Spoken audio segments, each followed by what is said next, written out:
மகாபாரதம் யுத்தத்துல கடைசி 2 நாள் இருக்கிறப்போ துரியோதன் ஒரு மாஸ்டர் பிளான் போடுறான். அவன் ஒரு ஆளை அனுப்பி நீங்க போய் 5 பாண்டவர்களையும் நைட்டு தூங்கிட்டு இருக்கிறப்பவே கொன்னுருங்க அப்படின்னு சொல்றான். காலையில அவன் யோசிக்கிறான், காரியத்தை கச்சிதமா முடிச்சுட்டாங்க அப்படின்னு. பட் அவன் பார்க்குறப்பதான் தெரியுது அவன் கொன்னது பாண்டவர்களை இல்லை, பட் இன்ஃபேக்ட் அவங்களோட குழந்தைங்களை அப்படின்னு. அர்ஜுன் திரௌபதி கிட்ட கேட்குறாரு, நீ இப்பவே சொல்லு, நாங்க போய் துரியோதனோட குழந்தைங்களை கொன்னுடுறோம் அப்படின்னு. ஆனா திரௌபதி சொல்ற ஒரு விஷயம் தான் ரொம்பவே ஷாக்கிங்கா இருக்கு. அவ சொல்றா, இல்ல, ஒரு குழந்தைய லூஸ் பண்ற வலி ஒரு அம்மாக்கு தான் தெரியும். நான் அந்த வலிய அனுபவிச்சிட்டேன், அதே வலிய இன்னொருத்தவங்களுக்கு கொடுக்கணும் அப்படின்னு நான் எப்பவுமே யோசிச்சதில்லை.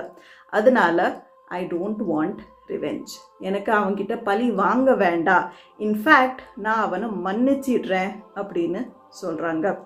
சிமிலர்லி வாழ்க்கையில் பார்த்தீங்கன்னாக்க நிறைய பேர் நம்மளை ஹர்ட் பண்ணுவாங்க.